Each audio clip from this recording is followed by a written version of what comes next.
Mesdames, Messieurs, bienvenue sur notre plateau. Donc, à présent, la page sport. Donc, voici d'ailleurs le programme. Nous vous parlerons du tennis de table avec les rencontres de cette fin de semaine. Ensuite, nous irons au tennis avec les résultats des rencontres de la semaine dernière. Nous vous parlerons des rencontres de cette fin de semaine. Et en image, vous aurez donc le match de Nicolas qui rencontrait Édouard, donc dans le cadre du championnat, et l'équipe 2 recevait Saint-du-Nord. Nous parlerons du basket, donc avec les résultats des rencontres de la semaine dernière. Nous vous annoncerons donc les rencontres de cette fin de semaine, et en image, vous aurez la rencontre du match des seniors à filles qui recevaient Croix. Alors, partons avec le tennis de table. Au tennis de table, donc voilà les rencontres de cette fin de semaine. Donc, en déplacement, la D1. La D1 se déplace à Solesmes. Et à domicile, il y aura donc la R4 qui accueille Écho d'Œuvre et la deuxième équipe de D1 qui reçoit Cambrai. Ce qui nous amène tout droit à vous parler du tennis. Alors, au tennis, l'équipe 2 recevait donc Saint-du-Nord. Elle a donc perdu. Donc, ce sont les résultats que je vous donne. Donc, l'équipe 2 qui recevait Saint-du-Nord a perdu par 3-1. À savoir, Maxime Ouattremé gagne 6-2, 6-4. Édouard perd 6-2, 6-1. Colas perd 6-2, 6-0. Et le double Maxime Colas perd 6-1, 7-5. Prochaine rencontre de l'équipe 2, elle se déplacera donc à Fény pour cette fin de semaine. Résultat de l'équipe numéro 1 qui était en déplacement à Anzin et qui a perdu par 4-0 avec la défaite 6-0, 2-6, 6-2 de Michael. Défaite 6-1, 6-0 de Rémi. Défaite 6-1, 6-3 de Hugo. Enfin, défaite du double Hugo-Léo, 6-2, 6-3. Cette équipe reçoit donc la Rhônelle ce 5 février 2023. Parlons de l'équipe féminine qui se déplaçait à Saint-Amand et qui a perdu par 4-0, notamment avec la défaite 6-3, 6-3 de Sabrina. Défaite aussi 6-3, 6-1 de Lucie et défaite 6-0, 6-0 d'Akima. Enfin, la défaite du double Pauline-Lucie 6-0, 6-0. Prochaine rencontre pour cette équipe féminine, ce 5 février, et accueillera Wallers Arambert. Passons maintenant au basket. Alors, les résultats de cette... Non, pardon, nous avons donc oublié de vous parler donc, de la rencontre du tennis, c'est-à-dire les images. Donc, n'oublions pas ces images, s'il vous plaît. Au tennis, donc, je disais que l'équipe 2 recevait Saint-du-Nord. Dans les images que nous vous proposons, il est question de Nicolas de Saint-du-Nord et Édouard de Lecateau. En effet, les débuts de cette rencontre paraissent très équilibrés, mais au fil du temps, la confiance s'effrite chez Édouard, le cartésien, avec pour conséquence qu'à l'arrivée, on enregistre une défaite cartésienne. Donc voilà, je vous ai donc donné le score tout à l'heure. Donc c'est un reportage de Claude Delcourt et André Biangou. Alors moi c'est Nicolas, donc je viens du TCS, Saint-du-Nord. Donc on est venu faire un interclub ici, donc une journée. Et puis on a été bien accueillis. Et puis aujourd'hui le but, c'est qu'on s'amuse, qu'on prenne du plaisir à jouer avec la balle, quoi. Bon, alors qu'est-ce que vous dites de votre match qui vient de se... Je suis tombé sur un bon petit adversaire, quoi. Au début il m'a vraiment donné du fil à retordre. Et puis non, mais après j'ai su déployer mon jeu et puis ça est passé, quoi. Donc là j'espère que les collègues vont faire la même chose, quoi. Bon, en tout cas c'est super, quoi. On a été bien accueillis, quoi. Super. Bon, du coup vous avez gagné. Oui, on a gagné. Ouais. J'ai gagné 6-2, 6-1, mais à part le résultat, mais sinon on est tombé sur une bonne petite équipe, quoi. Super. D'accord. Bon, qu'est-ce qu'il faut vous souhaiter alors? Qu'on continue comme ça, quoi. Je pense qu'on est en place pour aller chercher peut-être une première place du groupe, donc on va essayer de tout faire pour ça, quoi. Bonjour Edouard. Bonjour. Bon alors, qu'est-ce qu'on dit du match qui vient de se passer là? C'était un très beau match, il y avait de beaux points. Et j'étais moins régulier sur mon service et je pense que c'est ce qui m'a porté préjudice sur le match. Mais sinon, c'était un très beau match. Et mon adversaire, très solide. Et pour être clair, il vous a battu? Oui, il m'a battu. Bon, c'est pas la fin du monde, hein? Non, une prochaine fois, je gagnerai. D'accord, ok. Vous promettez de le gagner la prochaine fois? La prochaine fois, je le gagnerai. Bon, allez, nous vous le souhaitons. Hein. Merci. Allez. Poursuivons donc avec le basket en vous donnant déjà les résultats des rencontres de la semaine dernière. Défaite 49-6 des U11 à Valenciennes. Défaite 56-11 des U13 filles à Saint-Amand.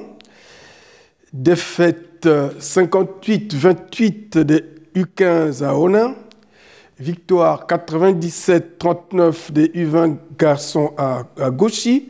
Forfait des seniors B garçons à Gemont. Victoire 77-45 des seniors B filles contre Onin. Victoire 83-49 des seniors A garçons contre Valenciennes.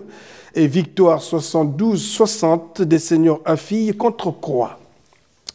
Et maintenant, nous allons vous donner les rencontres de cette fin de semaine, à savoir à domicile, 14h samedi, les U11 garçons reçoivent Solesmes. 17h, les U15 garçons accueillent Templeuve. Et à domicile, dimanche, 14h, les seniors B garçons reçoivent Aumont. 16h, les seniors A filles accueillent Neuville-en-Ferrain. Et en déplacement, samedi, les U13 filles jouent à Rennes, match à 15h30. 18h30, les seniors B filles jouent à Fourmies. Et 20h30, les seniors A garçons jouent à Onin. Déplacement dimanche, donc. À 10h30, les U20 garçons jouent à Arras. Et maintenant, nous vous avons préparé des images concernant le match des seniors A filles qui recevait Croix dans un match qui a commencé à 1000 à l'heure. Et je peux vous dire que c'est vrai.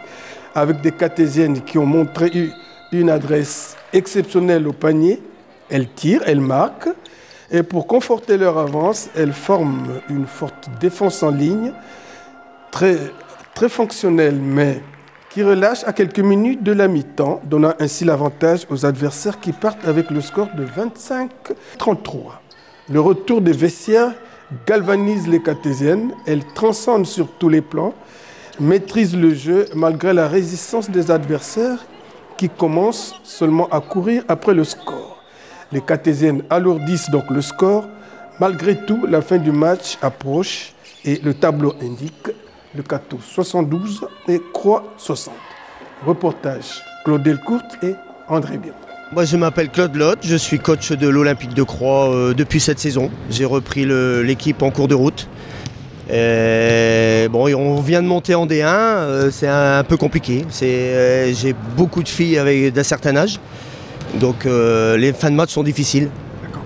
Bon, aujourd'hui, vous pouvez nous expliquer qu'est-ce qui n'a pas fonctionné pour que... Ce qui n'a pas fonctionné aujourd'hui, pour moi, c'est les consignes que j'ai demandées, déjà, une.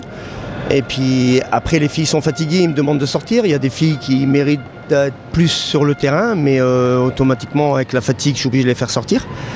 Et puis après, en deuxième mi-temps, on démarre très mal la deuxième mi-temps. Après, les arbitres, ils ont été très bien, mais il n'est pas normal qu'en deuxième mi-temps, on démarre et qu'on se prend à 7 fautes à une faute chez les adversaires. Après, on n'a pas perdu là-dessus. On a perdu parce qu'on fait les mauvais choix. On fait les mauvais choix en attaque et en défense, on ne m'écoute pas. On a des mauvais placements et puis c'est comme ça, hein, c'est le sport. Ça paye catch, ça. Ah, si on défend pas, c'est sûr qu'en plus on se prend facilement un 8-0 sur les mêmes actions en fond de raquette. C'est pas normal, on s'en prend une, je veux bien, une deuxième, après on doit travailler ça.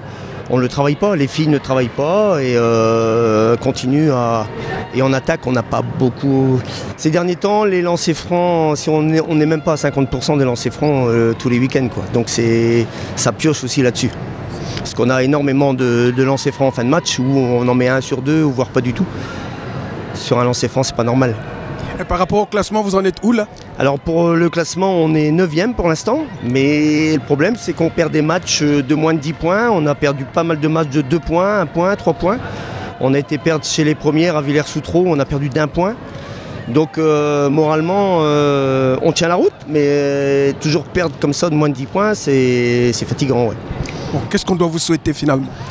De se maintenir en D1 quand même, ça serait dommage de faire l'ascenseur, quoi. Donc moi l'objectif là, c'est de me maintenir en D1 et puis l'année prochaine je pense qu'il faut travailler, on va travailler pour l'année prochaine. Après j'ai 3 mutés, moi j'arrive aussi, ils n'ont pas l'habitude avec moi.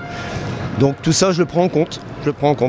Bon, allez, nous vous souhaitons de bonnes choses et puis... Merci, bonne fin de saison à vous. Bon, nous vous souhaitons bon retour. Hein. Je vous remercie beaucoup, ouais, parce que là on a 1h30 de route quand même. C'est pas loin mais il faut venir. C'est vrai.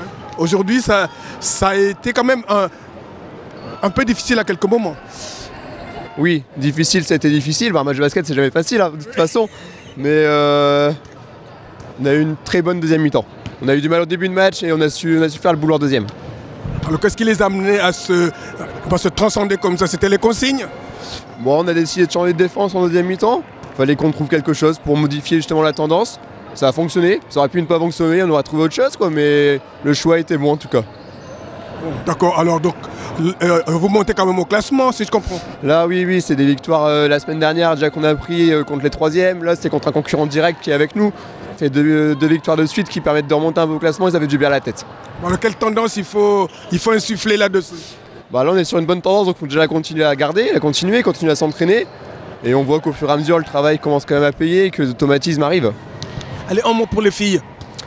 On continue comme ça. Bon courage pour finir la saison surtout parce qu'il va falloir, il nous reste quand même beaucoup de matchs, la saison est longue cette saison. Et il va falloir de l'envie, beaucoup d'envie pour aller chercher ce qu'on veut et on peut y arriver en tout cas. Bon, allez, nous vous souhaitons l'envie. Merci André. Allez, à bientôt. À bientôt.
Voilà, mesdames, messieurs, ce que je pouvais vous dire pour cette rubrique.